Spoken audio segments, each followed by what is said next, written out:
Good morning, good afternoon, good evening, folks. Michael Zuber, one rental at a time, back with his good friend, Mr. Jason Pritchard. How you doing, sir? I am doing great. Zuber, how are you? I'm doing well, man. So today's third topic, again, comes from your Instagram page. I'm one to plagiarize and steal, so thank you for that. Let's do it. I love it. So you did a video for 20-somethings Yeah. talking about high income skill. Yes. So I thought we should break that down, share with the audience our experience in that area. So what do you mean by that? What were you talking about? Let's dig in. I love it. And this is important because I feel like this is the message, at least that I was not getting when I was in my 20s, right? I came from a family that was great family, great upbringing, but, they were very much the traditional path to success, right? Work hard, go to school, go to college, graduate, get a job, and then go from there, right? And so the advice that I gave in that reel that I posted was that if I was 20 years old again, what I would focus on is learning a high income skill. And the skill, even though I didn't do this intentionally, I was just looking to get a job at that point. The skill that I learned in my 20s was sales. And I didn't realize that I was going to be as good as being a sales professional as I was, but I just had a lot of natural ability and talent that was conducive to me finding success in that.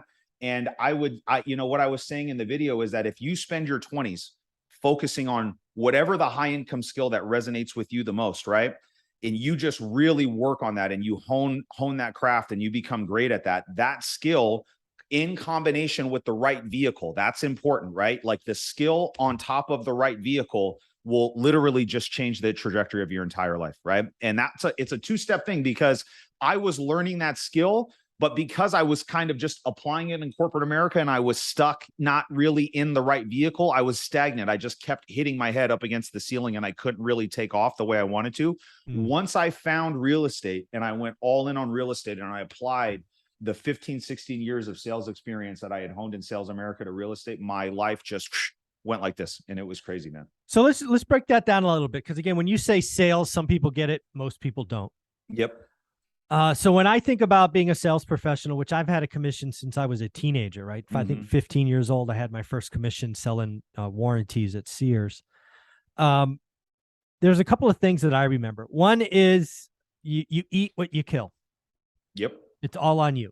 I mean, that's something that I've carried for decades now. Two, other people have what you want. Yes. You've got to go get them, right? Sometimes they walk in front of you and die, but most of the time you've got to go. You got to go out there and you got to go out there and get it. That's right. Yeah, that's right. Third, most people get this one wrong. Listening is far more important than talking. It is. Stress can be fuel or an anvil.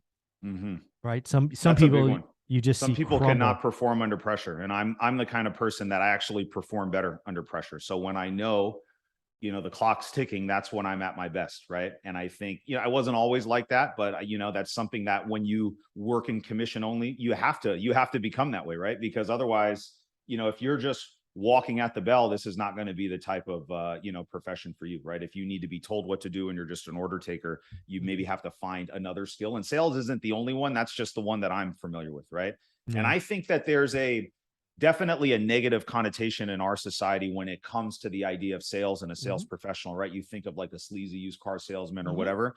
And for me, this is not what I'm talking about. I think when you really become a true sales professional, right? And we've all had these experiences and these interactions with somebody where you walk away from that deal feeling like, man, this guy, Michael Zuber, he's good. I like him. You know what I mean? There's just something, I don't know what it is, but there's something about him that I just really like, right? And there's not this feeling of like you're twisting somebody's arm to go do blah, blah, blah, blah, blah, right? Like you kind of, you approach it more as a consultant and you lay out all the options, right? They're there because they want to buy something. You know what I'm saying? Otherwise, they wouldn't even be taking the meeting with you or they wouldn't be walking in your store or whatever. So there's a need that you have.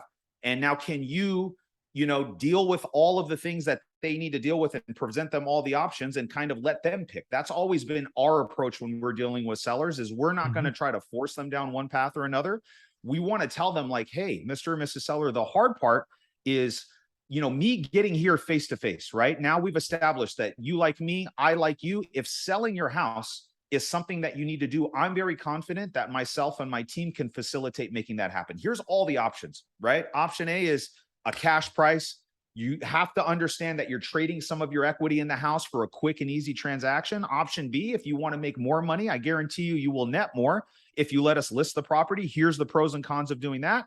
And then here's everything in between. Which one of these sounds best to you, right? Yeah. And when you let them pick, it takes all that kind of pressure and that, all the stuff that people don't like about sales, it takes all of that away, right? So we built our sales model around being more consultants than that. And I think you have to really, really put in a lot of time and effort, and active listening is one of the most important things that I do with my sales team. And I tell them, when we're listening to our recorded calls, we want the seller talking about twice as much as the person on the other end of the phone. And we actually have like an audio recording so I can see when the seller's talking and when my team is talking. And so we know, right? I know it's going to be a good call when it's like 75% of the time the seller's talking. When it's flipped, I know we probably didn't do what we needed to do on this deal, right? And so it's interesting. Active listening is very important. Yeah. There are obviously other high-paying skills, right? You and I both come from the sales profession, but it's funny when I look back at my education, it was a freshman in college at De Anza Junior College was my most valuable course, which is funny, right? I have a master's degree in MBA, and my most valuable course is my freshman year. It was public speaking. It's made me millions of dollars. I believe it. Me too, man. I mean, one of the keys to being successful in sales is having great interpersonal communication skills.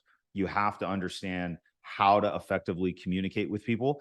And one of the things that I struggled a lot with, because I was unhappy in corporate America, was I didn't realize that I was honing all these skills for something different. You know what I'm saying? And so for some people, listen, you're going to have to pay your dues. You know what I mean? It may not be just jump all in on real estate and do that. So maybe you are working for a car dealership, or you're doing software sales or something else, right? And that doesn't have to be your job for the rest of your life, but realize, hey, I can earn income. I can learn real estate. I can become great at what I'm doing, right? And I have a plan to get to whatever the next goal is, right? And be the best that you can be every single day in that position. And here's one thing I see a lot of people struggling with. They just kind of half-ass it through life. You know what I mean? So you don't just build the muscle of doing half-assing everything, and then all of a sudden you're thriving when you jump into real estate because your thermostat's been set at performing as a half-ass operator. You know what I mean? And so you have to build this muscle of being great at every single thing that you do. And then that will really translate when you try to make a leap into a business like real estate investing. Yeah. Again, like if we're talking to the 20-year-olds in the world, is find your thing, right? There's content creation, video. I mean, there's so many ways that high income skill is what was a high income skill 20, 30 years ago? Those things may not exist anymore. No. Right? Yeah. Like software coding and online marketing and all these different things, that was not necessarily a thing, 1990 or whatever, you know what I'm saying? And so you have to realize what you're passionate about. I think that's very important. The reason why I'm able to put the hours in that I do is because none of this stuff feels like work to me. You know what I mean? And I think people can get it mixed up sometimes. We're getting ready to go to Bali, and today, actually, we're catching a flight. So they're going to see us on this trip for the next 2 weeks, but they don't realize that when I am home, I work from 6 o'clock to 9 o'clock, dude. You know what I'm saying? And it doesn't feel like work. And so you have to get to a space where you realize, this is what I really like to do. This is what I'm good at, right?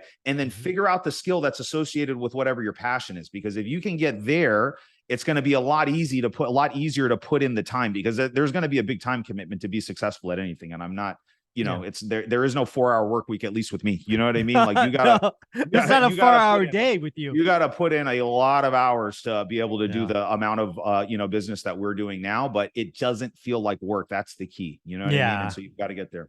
I totally agree with that. But let's talk to everybody else, right? So this started off with the 20-year-olds and high income skill. I think there's lots of ways. Again, we talked about in episode 1, heading into a recession. We now call it side hustles. I have no idea what they were called before. Hobbies, maybe, I don't know. Yep. But there's a lot more ways to make additional income today than even a decade ago. Yeah, there is. And I think it just starts with being in tune with what you want to do and what your passion is. And then you have to be okay with, there's going to be initially like a learning curve. I started in 2014 and I worked every single day. I just went full time into this. But a lot of what I was doing at the beginning was educating myself.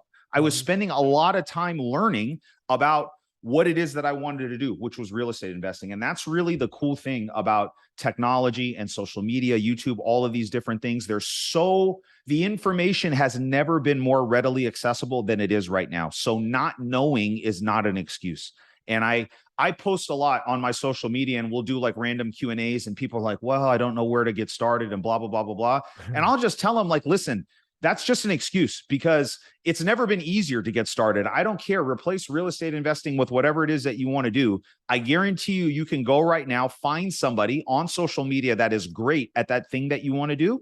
And you can learn from them either just by watching them or modeling them, or if they have some type of course or program, you can go invest in that and realize there's going to be, 100 hours of education that you need to put in before you get started. And that's just it. That's the barrier to entry, guys, right? That's the cost of admission for the things that we're talking about. You're going to have to spend some time learning what this skill is, but don't let the excuse of not knowing how to get started stop you from doing it, because it has never been easier than it is right now to get started in anything. I don't see a better way to end the video than that. Jason, where can people find you? Anywhere on social media, guys. Instagram and Facebook is where I'm most active. If you just put my name in there, you'll see me pop up. Feel free to reach out to me with any questions about anything that I'm doing. I'm happy to be a resource if I can be. Awesome. Thanks, buddy. Thank you.